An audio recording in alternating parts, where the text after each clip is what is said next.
नमस्कार साथियों, स्वागत है आपका हमारे YouTube चैनल पर। मार्केट अपडेट से शुरुआत करेंगे कि मार्केट किस तरफ जा रहा है और कब तक आपको रिटर्न मिल सकता है। क्योंकि देखिए काफ़ी समय हो गया और लोग परेशान हैं, लगभग एक हफ्ते से ज़्यादा हो गया लगातार मार्केट गिर रहा है। तो बहुत सारे लोगों की ये चिंताएं होती हैं कि मार्केट में बने रहना है या निकल जाना है। क्या ये सही समय है SIP शुरू करने का? क्या हमें अपना स्ट्रेटेजी प्लान बदलना चाहिए?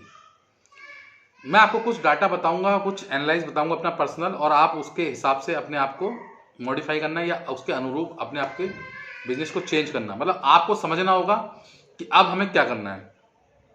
देखिए, मैं बता दूं आपको कि भारतीय मार्केट कल लगभग मिला जुला असर रहा। IT को छोड़ दें तो सभी इंडेक्स सेक्टर में गिरावट का दौर रहा। सुबह मार्केट बढ़िया खुला था, फिर गिरावट का दौर रहा, फिर end of the day market recover हुआ। और ऐसा कंटिन्यू एक हफ्ते से चला आ रहा है कि मार्केट अच्छा खुलता है फिर गिर जाता है, या फिर मार्केट तेजी के साथ सुबह खुलता है तो गिरता है और फिर धीरे धीरे रिकवर। मतलब कहीं ना कहीं थोड़ा सा मिला जुला असर रहता है, लेकिन मार्केट लगभग एक हफ्ते से ज्यादा हो गया लगातार गिर रहा है। IT का परफॉर्मेंस कैसे आया? देखिए, बाकी सब सभी सेक्टर में गिरावट रही, लेकिन IT का परफॉर्मेंस, IT के पीछे थे इन्फोसिस का Q3 का रिजल्ट आया, अपेक्षाकृत वो थोड़ा सा ज्यादा बढ़िया रहा और उसके अनुसार उनका जो रोड मैप था आगे का, उसमें भी लगभग पॉजिटिव ग्रोथ देखने को मिल रही है। और उनकी तरफ से भी बयान आया है कि नेक्स्ट क्वार्टर में भी इन्फोसिस का अच्छा परफॉर्मेंस रहेगा। अब ये परफॉर्मेंस लगभग और कंपनियों का भी आने वाला है, क्योंकि सभी का Q3 का रिजल्ट आएगा। और लगभग लग रहा है, क्योंकि जिस तरीके से भारतीय शेयर मार्केट ने या भारतीय कंपनियों ने काम किया है, उनकी अर्निंग ग्रोथ बढ़ी है। कहीं ना कहीं अगर भारत का रेवेन्यू बढ़ रहा है तो इसका मतलब उनकी अर्निंग ग्रोथ भी बढ़ रही है।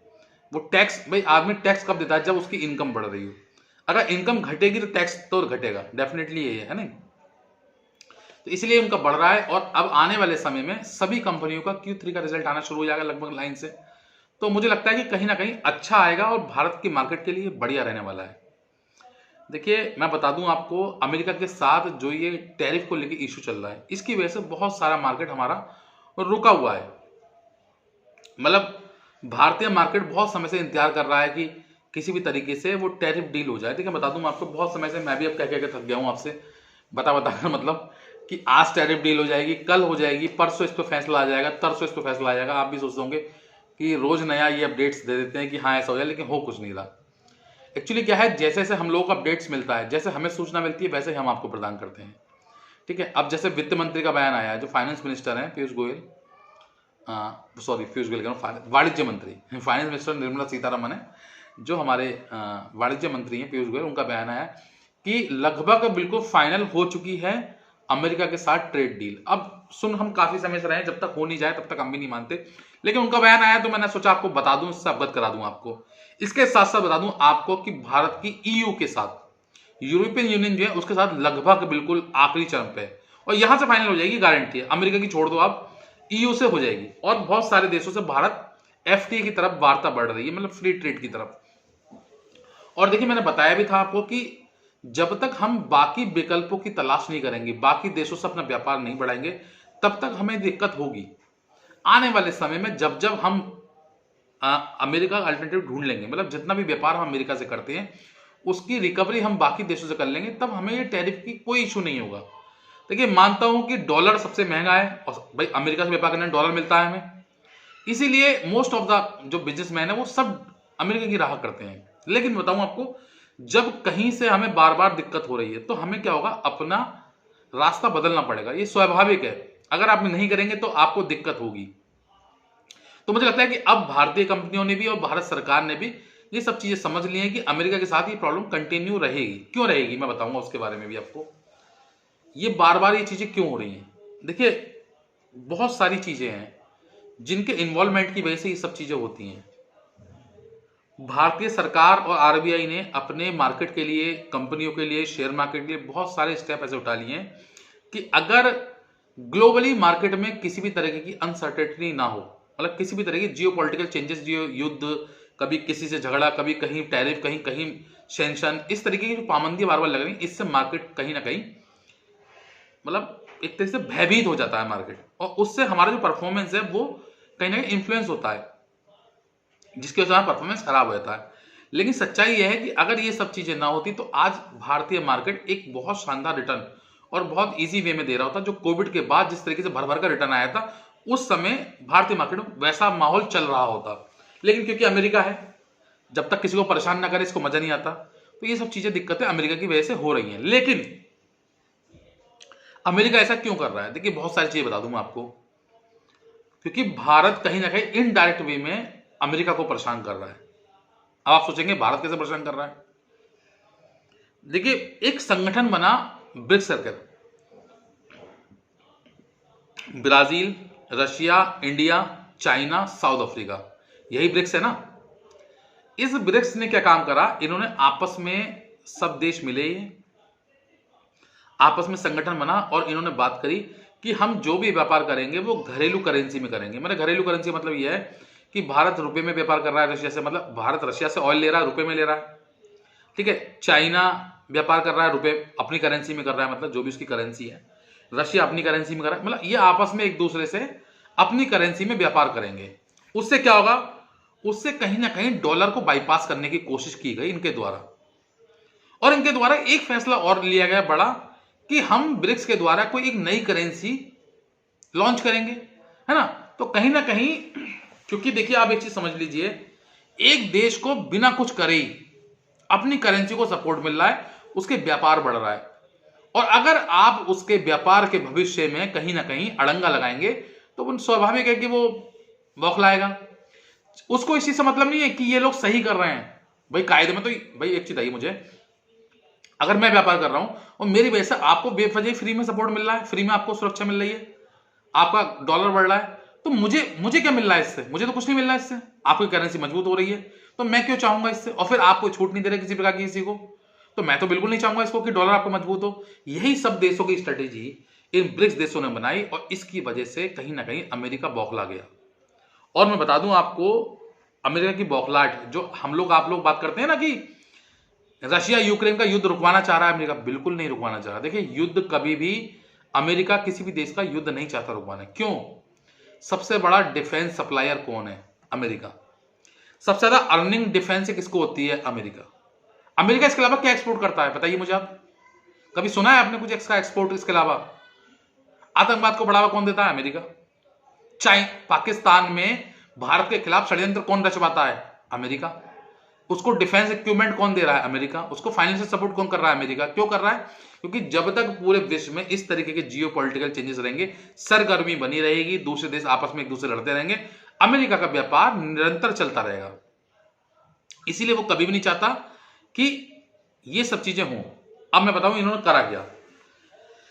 इनको लगने लगा कि चाइना जो है वो वेनेजुला से ऑयल ले रहा है अपनी करेंसी में, ईरान से ऑयल ले रहा है अपनी करेंसी में, ठीक है, भारत रशिया से ऑयल ले रहा है अपनी करेंसी में, रुपए में ले रहा है। तो इनको लगा कहीं ना कहीं ये डॉलर को बाईपास करने लगे। इससे क्या होगा? डॉलर की बादशाहत कम होगी। और अमेरिका कभी नहीं चाहता कि ग्लोबली मार्केट में डॉलर का डोमिनेंस कम हो, वो चाहेगा डॉलर का डोमिनेंस हमेशा बढ़े। उसकी वजह क्या है? देखिए, आप देखेंगे इस समय अब जिस ऑयल पोर्ट, मतलब ऑयल वाले देशों पे इन्होंने कब्जा करना शुरू किया है, ईरान का भी नंबर है, ठीक है, उसके बाद मैक्सिको, रिच मिनरल्स जहां से मिलते हैं सबसे ज्यादा, सिल्वर के खदान सबसे ज्यादा जहां पर है मैक्सिको, ठीक है, इन सब कंट्रियों को एक तरीके से कहीं ना कहीं वो अपने अंडर में लेना चाहता है। उससे क्या होगा कि आप जो व्यापार कर रहे थे अभी तक, किस करेंसी में कर रहे थे? अपनी करेंसी में कर रहे थे। जब मेरे अंडर में आ जाएगा तो आपको डॉलर में ही लेना पड़ेगा। ये मजबूरी हो जाएगी आपकी, ये आपकी मजबूरी हो जाएगी। इसीलिए वो चाह रहा है किसी भी तरीके से ग्लोबली इन सब चीजों को बढ़ावा देना या इन सब चीजों में बाकी देशों का इन्वॉल्वमेंट कम करना, कि आप किसी भी तरीके से डॉलर के को बाईपास ना कर पाए, डॉलर की डोमिनेंस बनी रहे और बल्कि मजबूती के साथ बनी रहे। ये उसकी सिर्फ चाह है। इसी वजह से आपको दिखता है कि अब भारत सफर कर रहा है, प्रॉब्लम हो रही है भारत को, और आने वाले समय में यही प्रॉब्लम भारत के साथ बनी रहेगी। अब मैं बता दूं आपको, भारत ईरान से जो व्यापार कर रहा था, ईरान का एक पोर्ट ले रखा था भारत ने, चारबाग पोर्ट, आपने बहुत सुना होगा, चारबाग पोर्ट बहुत नाम सुना होगा। लगभग 400 करोड़ से ज्यादा इन्वेस्टमेंट भारत ने किया था 10 साल के लिए, उससे भारत के लिए कॉन्ट्रैक्ट हुआ है उसका। उसके द्वारा, उस पोर्ट के द्वारा भारत अफगानिस्तान, रशिया, EU बहुत सारे देशों को व्यापार करने वाला था, इनको सपोर्ट भी दे रहा था अफगानिस्तान को। उस पोर्ट पे भी अमेरिका ने बैन लगा दिया। तो बिल्कुल सीधा सिद्धांत है, समझ में आ रहा है उसकी कि वो किसी भी तरीके से भारत के व्यापार को बढ़ावा नहीं देना चाह रहा, वो नहीं चाह रहा कि भारत बढ़े। तो ये सारी स्ट्रेटेजी हैं जो इसके खिलाफ अमेरिका काम कर रहा है। लेकिन हमारा जो मार्केट है बढ़िया चल रहा है, अच्छा परफॉर्मेंस है। अगर डील हो जाती है तो ऑल इज गुड, बट नहीं होती है तब भी अच्छा है, कोई दिक्कत नहीं है। भारतीय मार्केट के साथ प्रॉब्लम अब ज़्यादा होने वाली नहीं है। इसलिए बता दूं आपको, आने वाला समय जो है भारतीय मार्केट के लिए अच्छा रहेगा। आप अगर इन्वेस्टमेंट करना चाहते हैं इस समय, क्योंकि देखिए मैंने आपको टॉपिक बताया इस समय कि इन्वेस्टमेंट करें ना करें, ये लास्ट मेरा मुद्दा था, तो इसमें बता दूं मैं आपको, अगर आप कोई भी इन्वेस्टमेंट करना चाहते हैं तो आप शॉर्ट टर्म में मतलब छोटे स्टेपों में ले, आप एसआईपी शुरू कर सकते हैं, स्टॉक में छोटा छोटा पैसा डाल सकते हैं।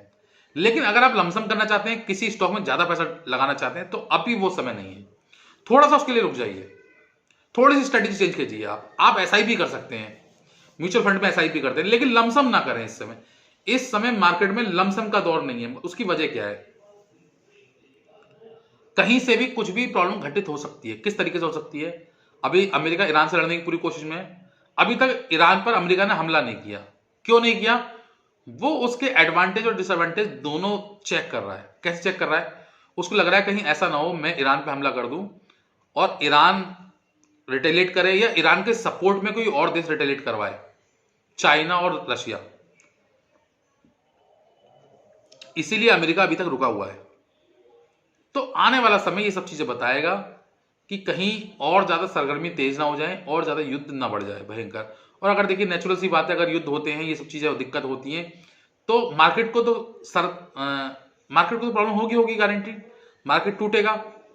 तो क्या होगा, जो आपने एक साथ लमसम इन्वेस्टमेंट कर दिया उसको नुकसान होगा, वो नीचे पहुंच जाएगा। लेकिन अगर आप एसआईपी करते हैं, छोटे छोटे स्टॉक जमा करते हैं, तो उसमें आपको क्या होता है, एवरेज हो जाता है मार्केट आपका, उसमें आपको फायदा हो जाता है। इसीलिए समझ लीजिए कि आप कोई भी बड़ा अमाउंट इस समय ना करें, अपने पास कैश को बचा के रखें, कैश रखें अपने पास इस समय, क्योंकि कैश की आपको फ्यूचर में बहुत ज्यादा जरूरत पड़ सकती है।